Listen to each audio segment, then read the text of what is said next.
O tema da mensagem dessa noite é Deus está no controle. Será que realmente Deus está no controle? Vamos compreender isso nessa noite, vamos aprofundar nosso estudo na palavra do Senhor. E o nosso Deus há de se revelar a nós nessa noite, em nome de Jesus. Vamos examinar a palavra de Deus, amém, igreja? Êxodo capítulo 14, a partir do verso 10, vamos colocar de pé, amém? Aleluia.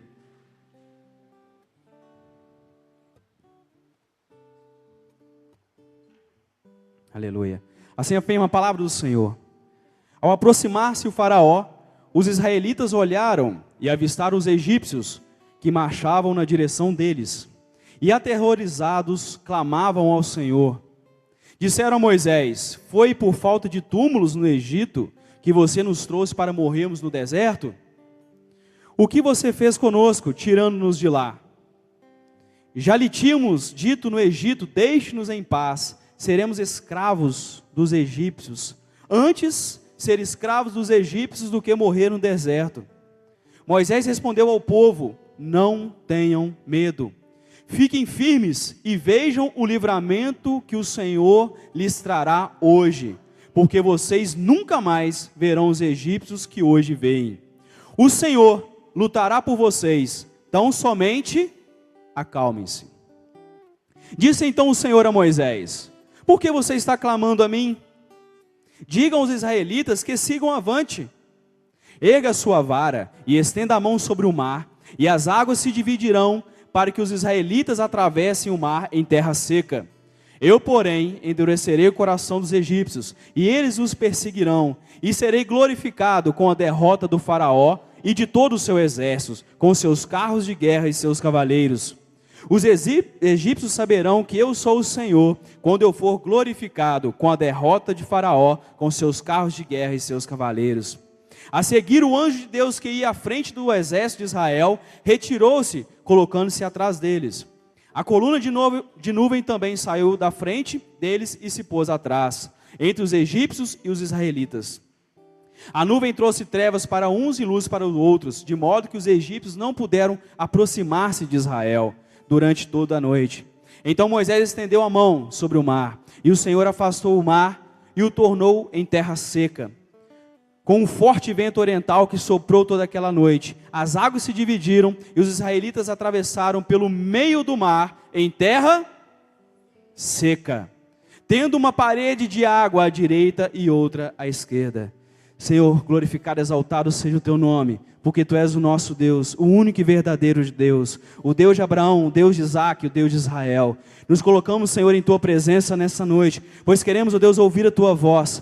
Clamamos, ó Deus, pela revelação da tua palavra ao nosso coração, porque nós necessitamos ser dirigidos pelo teu Espírito Santo.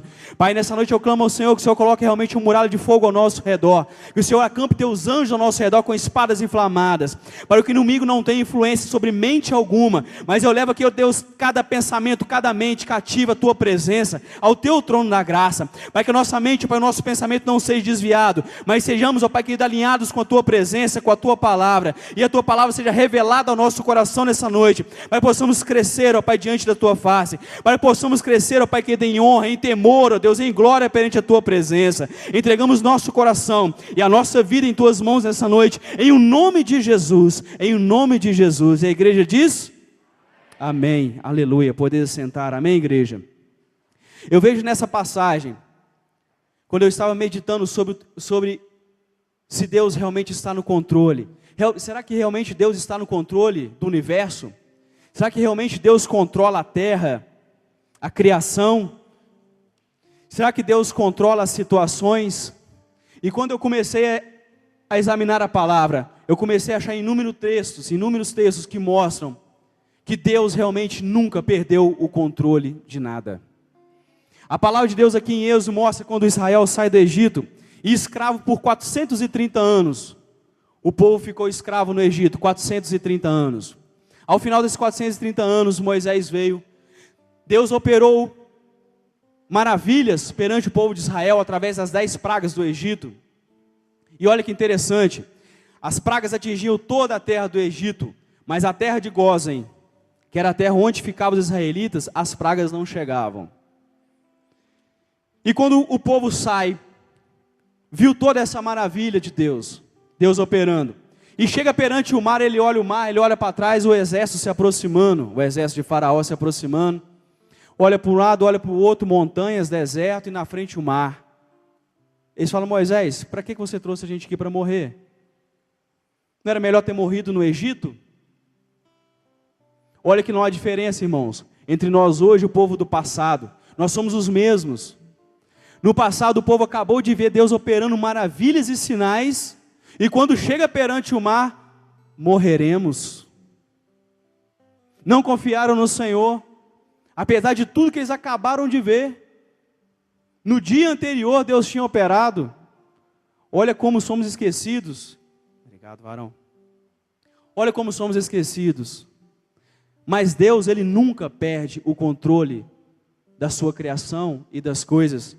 E Deus fala com Moisés: Moisés, por que esse povo, eu estou escutando aqui um rebuliço no meio do povo de Israel, por que esse povo reclama tanto?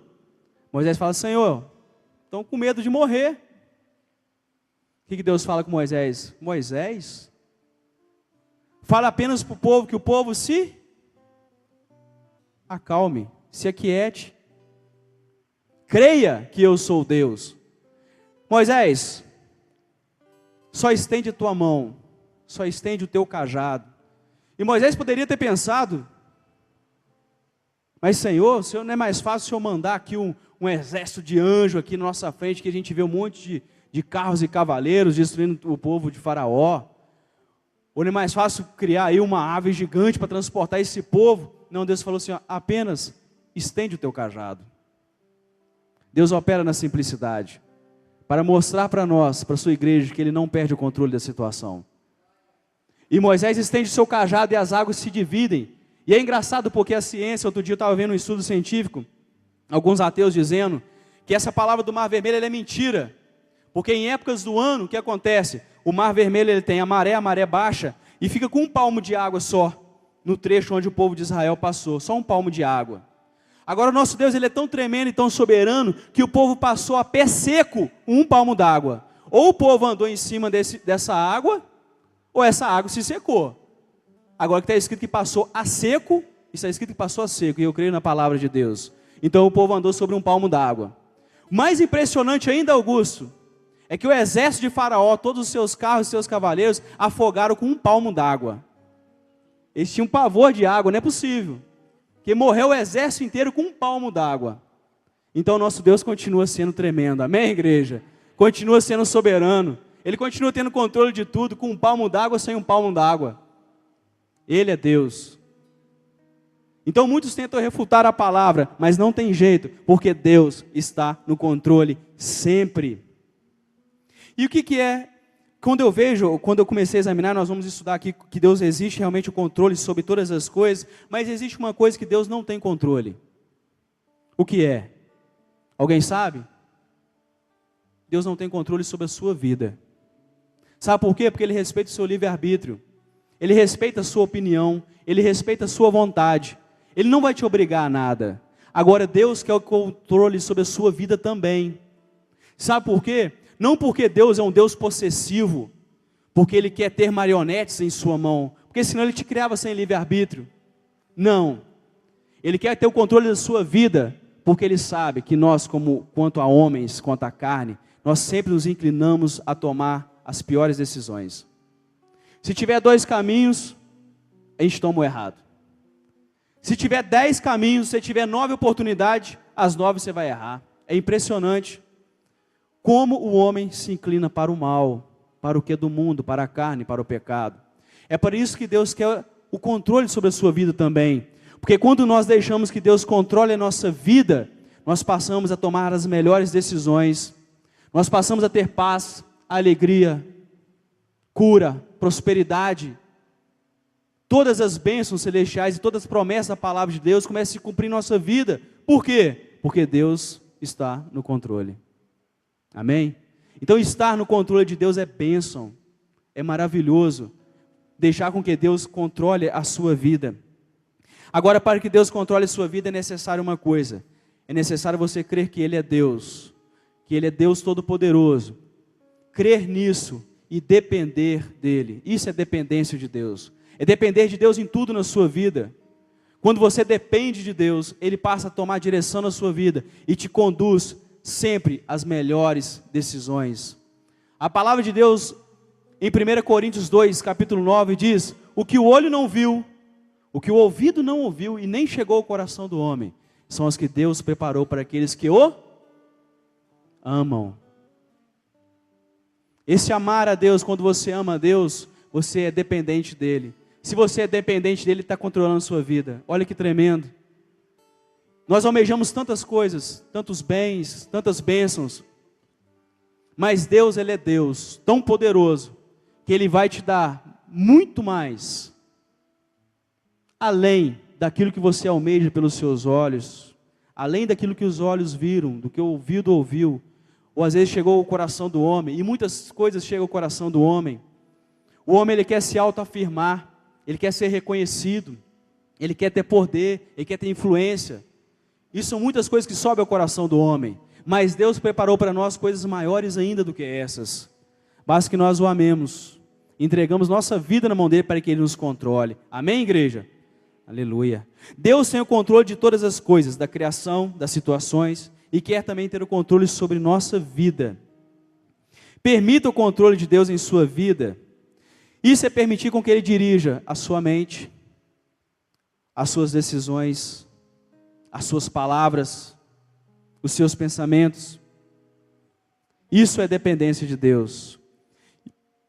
Agora, se Deus, Ele tem realmente controle de todas as coisas, Ele tem que mostrar através da sua palavra que Ele tem.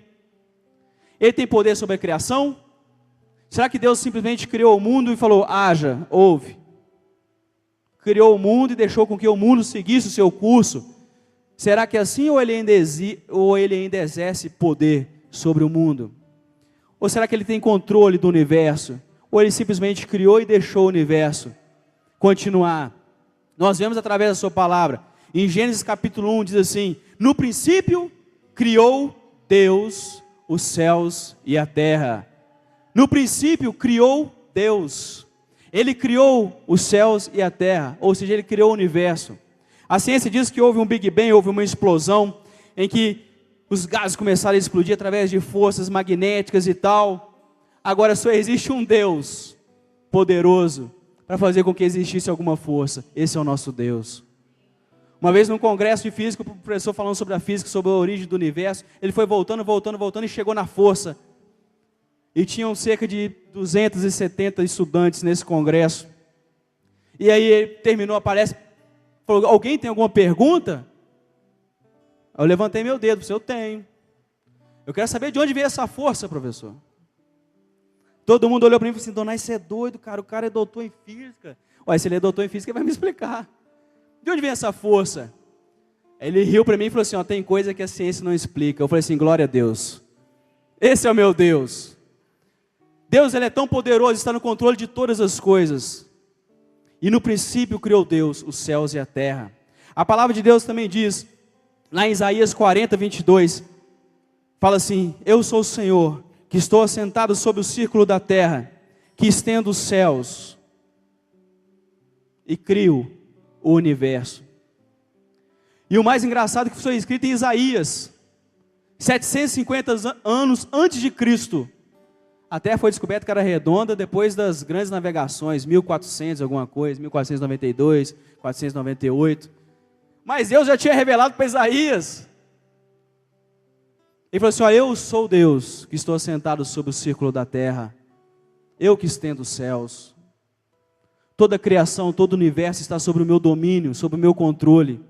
Nada foge ao meu controle, porque eu sou Deus. Esse é o Deus que nós servimos, igreja. É o Deus que tem controle sobre todas as coisas. Lá em João capítulo 1, a partir do verso 1 diz, no princípio era o verbo estava com Deus e o verbo era Deus. O verbo é a palavra, é Jesus. Todas as coisas foram feitas por Ele, e sem Ele, nada do que foi feito se fez. Nele estava a vida, e Ele era a luz dos homens, só que as trevas não o conheceram.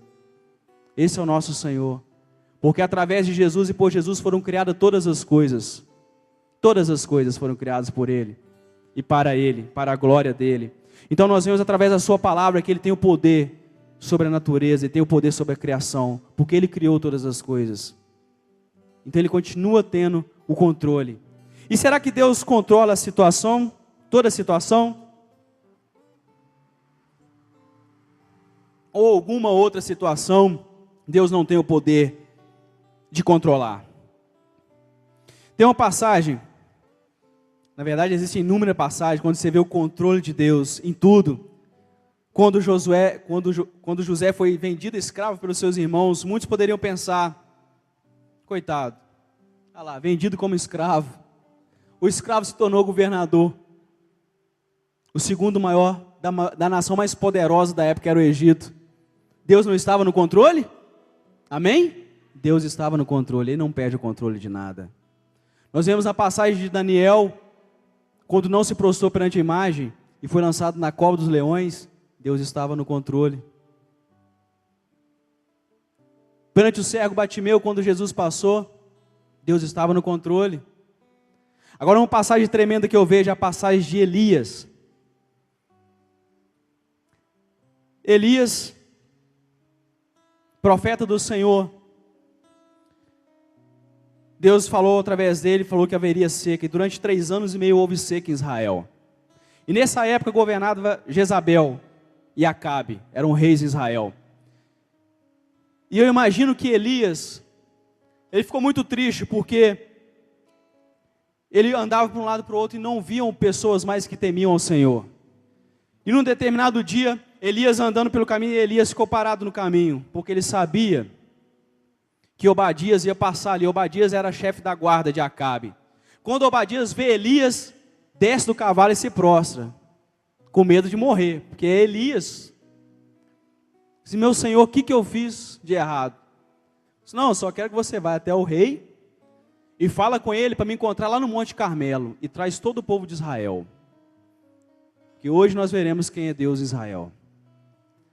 E Obed fala assim, não, mas Obadias fala assim, eu vou morrer. Disse, não, pode ficar tranquilo que eu vou estar lá.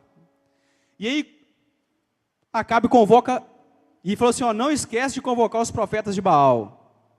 Eram 450 profetas de Baal, mais 400 profetas de Azerá, que era outro Deus. Ou seja, 850 profetas, e ele sozinho.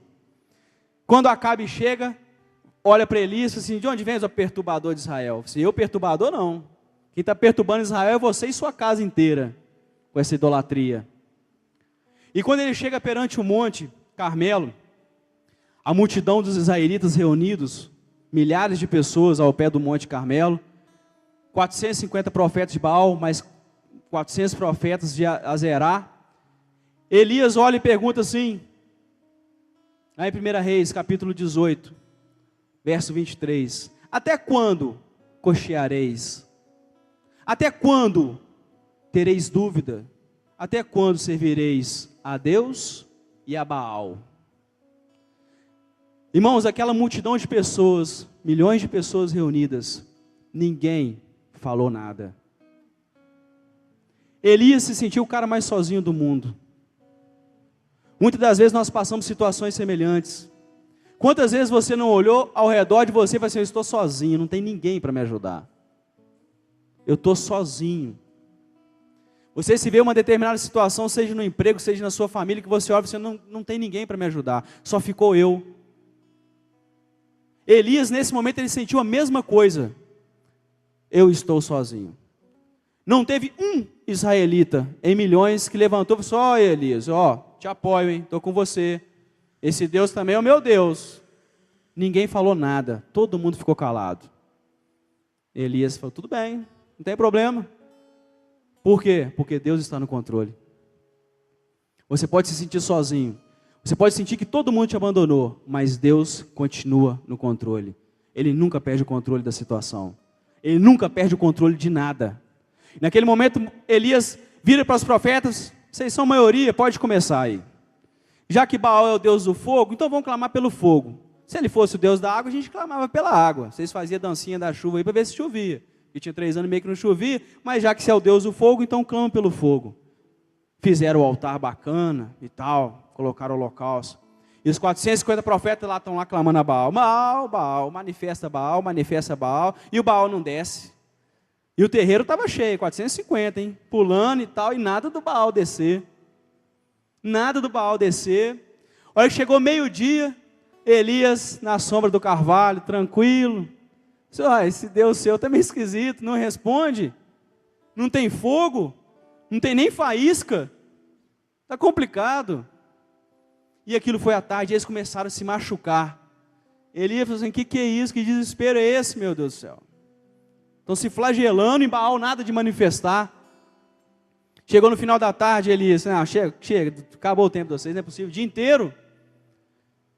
Elias pega sozinho, pega 12 pedras, cada pedra representando uma tribo de Israel. E todas as tribos de Israel estavam ali reunidas naquele dia. Ele pega uma pedra representando cada tribo, faz o holocausto, o altar, reparte um novilho, coloca sobre a lenha, manda cavar uma vala em volta do altar, cavou com uma vala aí. Agora joga água. Mas Elias está em crise de água, não tem problema não, joga água. Meu Deus está no controle. E está no controle da falta de chuva também, pode ficar tranquilo. Jogou água. Joga mais água. Mas Elias já molhou tudo, molhou a lenha, molhou a pedra. Joga mais água, jogou a terceira vez. Molhou tudo e encheu a valeta em volta do altar. Elias olhou para o céu e falou assim, Senhor, para que esse povo creia que o Senhor é o Deus de Abraão, o Deus de Isaac, o Deus de Israel, e que o Senhor continua tendo controle sobre todas as coisas, manifesta o teu poder nessa tarde, para que o povo creia que só o Senhor é Deus. Naquele momento, meu amado, desceu o fogo do céu, consumiu o altar, queimou o holocausto, queimou a lenha, queimou a pedra, queimou a água, queimou o chão, queimou tudo e não sobrou nada, porque o nosso Deus, Ele é Deus. Amém? E ele falou, só o Senhor é Deus, só o Senhor é Deus. Repita comigo, igreja, só o Senhor é Deus, só o Senhor é Deus. Naquele momento o povo de Israel creu, falou assim, esse é Deus de Israel. Elias sozinho, não temeu o homem, não temeu a multidão, não temeu a circunstância. O exército de Jezabel estava lá, ele não temeu nada, sabe por quê? Porque sabia que Deus estava no controle. Deus, Ele não perde o controle, meu amado. Você pode estar sozinho, pode ter uma multidão contra você, a sociedade pode estar contra você, a política pode estar contra você, o mundo pode estar contra você, mas Deus está no controle. Ele não perde o controle da sua vida. E a vitória sempre vai estar com você, em nome de Jesus. E naquele momento o povo se converteu ao Senhor novamente. Em Marcos capítulo 4, versículo 39, a gente vê, a partir do verso anterior, no capítulo 4 fala sobre a tempestade. Muitas pessoas pensam assim, não, Jesus em algum momento ele perdeu o controle da situação, porque ele era homem. Mas não se esqueça, que ele foi o único nome dado entre os homens, para que devamos ser salvos. Sabe por quê? Porque ele foi o único que nunca perdeu o controle. Jesus nunca perdeu o controle. E na tempestade ele estava atravessando o mar de Tiberíades, mar da Galileia. E no meio da viagem, Jesus tinha pregado à multidão, tinha manifestado a sua glória, tinha manifestado cura, multiplicação de pães e peixes. E ele estava cansado e desceu para o barco e foi deitar, estava deitado sobre o travesseiro. E diz a palavra do Senhor que ele estava ali descansando e começou a se levantar uma grande tempestade.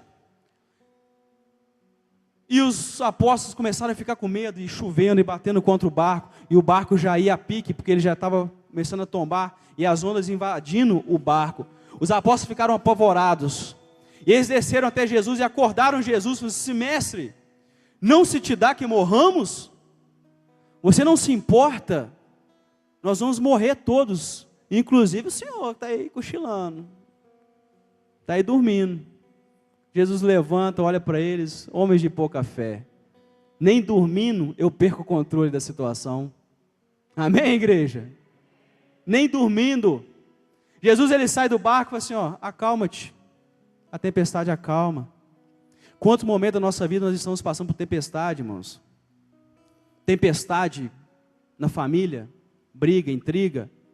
Tempestade financeira, tempestade no trabalho, perseguição.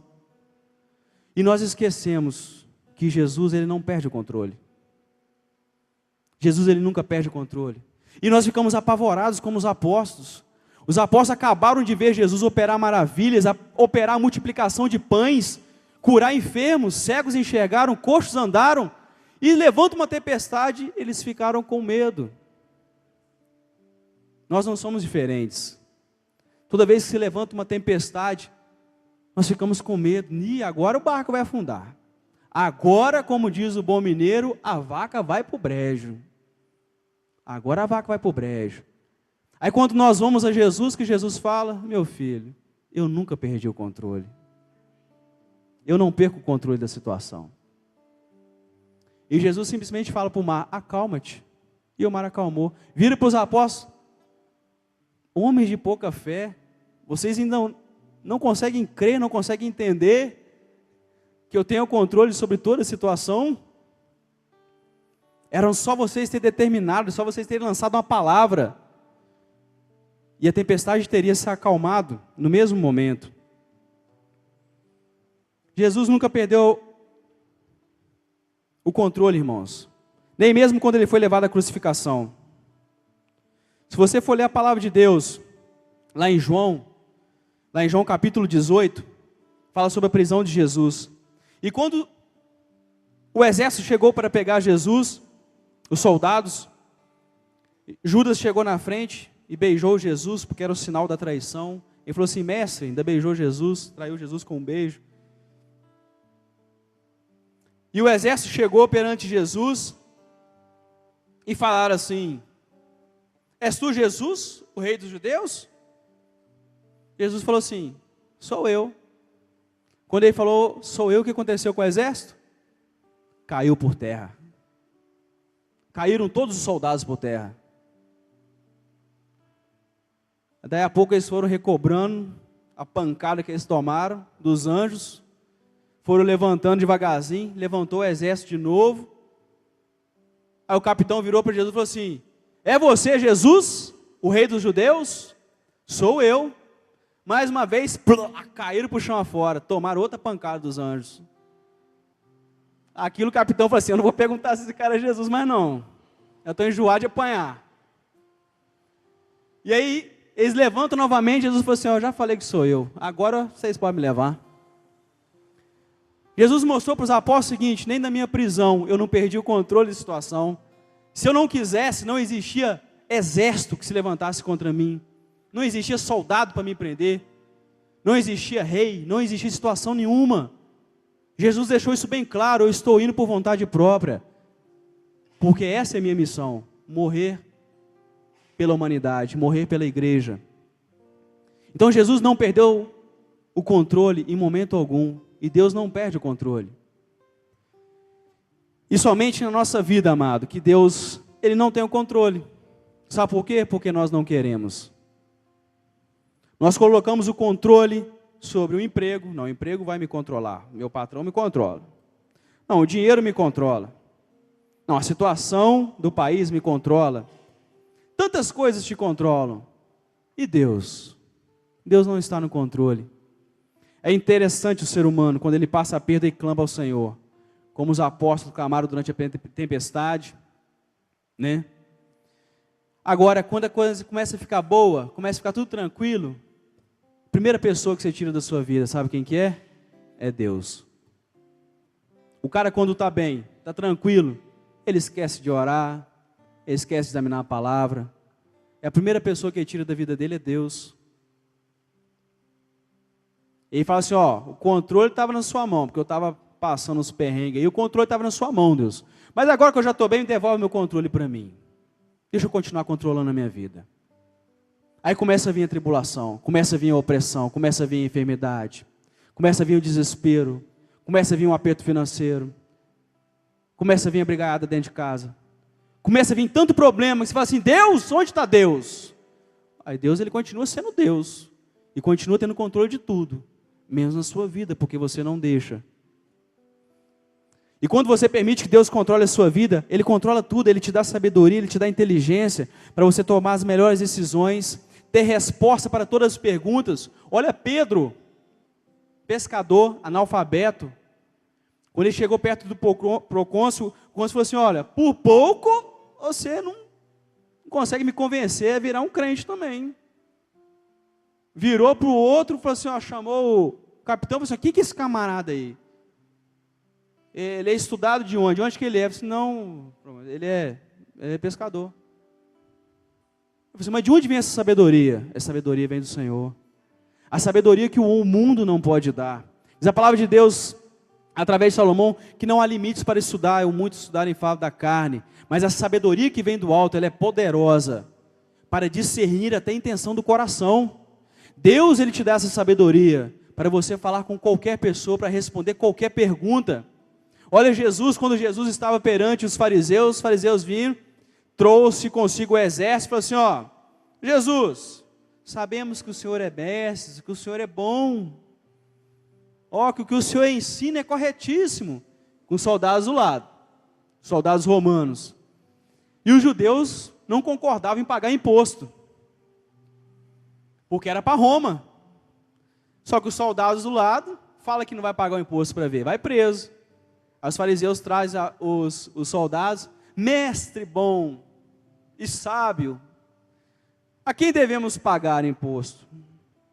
Devemos pagar imposto ou não? E aí? A pegadinha. E Jesus falou assim, hipócritas, seu coração está cheio de podridão. Me dá uma moeda aí, me mostra a moeda. Esse desenho é de quem?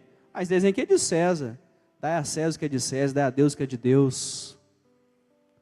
O seu coração é de Deus, entregue seu coração a Deus.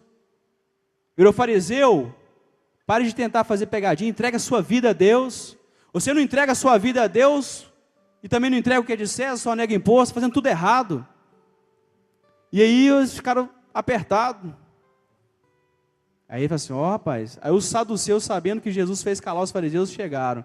Ó mestre, sabendo que tu és bom e sábio e tal, cheio dos elogios, achando que o elogio vai cativar Jesus. Tem uma mulher, morreu, casou com um irmão, depois morreu outro irmão, casou com outro, e assim aconteceu 7 vezes, como era costume da região, da época. E aí, quando ressuscitar, vai ser esposa de quem? Pegadinha, duvido que você responde. Jesus, errais não conhecendo as Escrituras, nem o poder de Deus. Na ressurreição não casarão e nem se darão em casamento, mas serão o corpo glorificado e sereis semelhantes aos anjos. E mais uma vez os saduceus ficaram calados. Então, Jesus, ele não perde o controle da situação. Deus, ele te dá sabedoria para você ter a resposta certa, na hora certa, o tempo todo. Em qualquer situação, ele vai te dar a sabedoria e o conhecimento. Amém?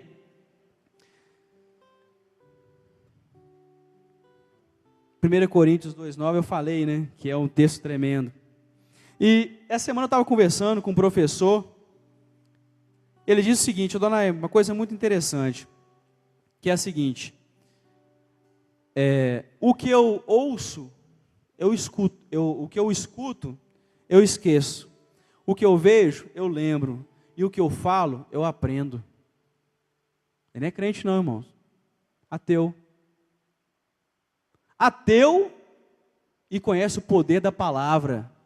E a igreja não usa o poder que tem na palavra do nome de Jesus. Olha o que nós contamos no início. Teu nome, Jesus, é poder, é libertação, é cura. Fale, pregue, anuncie a palavra. Quanto mais você ensina, mais você aprende. Então não retenha a palavra para você. Se você compreendeu a palavra de Deus, anuncie. Porque se você for um crente que só vem na igreja e senta no banco, ouve, você vai esquecer essa palavra.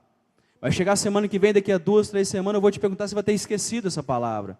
Porque o que ouvimos, esquecemos. Agora o que vemos, lembramos. Agora o que falamos, aprendemos. Então fale. Se você tem ouvido a palavra do Senhor, fale. Pregue o evangelho, não se cale. Em momento algum, em circunstância alguma, deixe de falar do amor de Deus. Porque quanto mais você fala do amor de Deus, mais você aprende do amor de Deus, mais você se enche do amor de Deus. Mais você se enche dessa palavra. Então fale para as pessoas, olha, Deus está no controle da sua vida. Entregue sua vida ao Senhor para que Ele te controle. Para que não venha te faltar nada. para que você tome as melhores decisões, para que quando você chegar no determinado momento, uma determinada situação, você precisar tomar uma decisão, o Espírito Santo de Deus vai te guiar a tomar a decisão correta, a andar pelo caminho correto. Amém, igreja? Esse é o propósito do Senhor, que nós entendamos que Ele tem o controle de tudo e toda a situação. Deus nunca perdeu o controle. Eu vejo que hoje, por exemplo, muitas pessoas, um irmão me parou dentro do banco outro dia, e falou assim: Donai, rapaz, tem tá feio, né? Eu tô sabendo não o que aconteceu. Uai, você não tá vendo? Você não assiste jornal, não? Você não assiste Globo News, não? Band News? Não assisto, não assisto. Pois é, rapaz, aumentou a taxa Selic de novo, está 12,75. Inflação batendo na porta. Brasil vai fechar o negativo, eu tenho funcionário, varão, o que eu vou arrumar? Eu falei assim: meu irmão, por que você está preocupado? Você está doido? O Brasil está quebrando. Eu falei assim: meu irmão, o mundo pode estar em crise, eu estou em Cristo. A igreja não entendeu, Zé. Só Zé entendeu. Eu falei assim: meu irmão, o Brasil pode estar em crise, mas eu estou em Cristo. Amém. Olhe para o povo de Israel no Egito. Quando vieram as 10 pragas sobre o povo de Israel, as pragas atingiu todo o povo do Egito, mas na terra de Gósen, onde o povo de Deus estava, as pragas não chegavam. Quando houve trevas sobre o Egito, na terra de Gósen houve luz. Os gafanhotos destruíram toda a plantação dos egípcios, mas a plantação do povo de Israel, verdinha, bonita. Onde você está, meu amado, onde você coloca a sua mão, é abençoado. Sabe por quê? Porque o nosso Deus é o dono da prata, é o dono do ouro. Ele é o Criador do universo, Ele tem o controle do universo em suas mãos. Nada foge ao controle do Senhor. Então o mundo pode estar em crise, o mundo pode estar quebrando, o país pode quebrar. Você é e sempre será abençoado. É Ele quem abre portas, é Ele que te prospera. A riqueza vem do Senhor, não vem do governo não. A prosperidade vem de Jeová, vem do nosso Deus. A cura, a paz, a alegria vem de Deus, não vem do SUS não. A saúde vem do nosso Senhor, e Ele está sob o controle de todas as coisas. E Ele não perde o controle jamais. Amém? E eu profetizo que Deus terá controle sobre a sua vida, sobre a sua casa, sobre a sua família, em nome de Jesus. Controle sobre a vida dos seus filhos, sobre a sua finança, em nome de Jesus. Porque esse é o nosso Deus, é o Deus que não perde controle em momento nenhum. Pode estar tudo contrário, mas Ele continua tendo o controle e a direção de tudo. Tudo está debaixo do seu governo. É por isso que nós temos que entregar a nossa vida nas mãos do Senhor, para que Ele tenha controle sobre a nossa vida. Eu testemunho aqui, já testemunhei isso aqui outras vezes, que em 2008, 2009 foi 2 anos de crise. O mundo quebrou, a Grécia está sentindo isso até hoje, Portugal, Espanha, Itália, países europeus estão sentindo a crise lá de 2008 até hoje. Amado, 2008, 2009 foram o ano que eu mais ganhei dinheiro. O mundo em crise e Deus mandando, Deus abençoando. Porque a palavra de Deus diz que o Senhor tira do ímpio e dá para o... Dá para quem, irmão? Dá para o outro ímpio, né? Não, Ele tira do ímpio e dá para o justo. Aí eu vi esse ano, esse irmão falou comigo, isso foi início de janeiro. E as empresas ligam para mim geralmente em julho, para passar serviço e tal. Já começou a ligar. Eu falei assim: ô glória, eu gosto de uma crise. Todo ano de crise eu sou mais abençoado. Glória a Deus. É isso, irmãos, que nós temos que tomar posse da palavra do Senhor. Que não importa a crise que o mundo passa, você está em Cristo. E em Cristo somos mais que vencedores. Em Cristo não existe crise, não existe problema, não existe dificuldade. Só existe vitória, em nome de Jesus. Porque Ele é o Deus que sara. Ele é Jeová Rafa, o Deus que cura. Ele é o Senhor dos exércitos, Jeová Sabaoth. Por isso que Ele tirou o anjo da frente do povo de Israel e colocou atrás. Colocou o anjo ali para proteger o povo de Israel. Então podia aproximar exército, podia aproximar quem quisesse. Seria dizimado, porque Ele é o Senhor dos exércitos. É Ele que nos guarda, é Ele que nos livra do mal. Amém? Aleluia.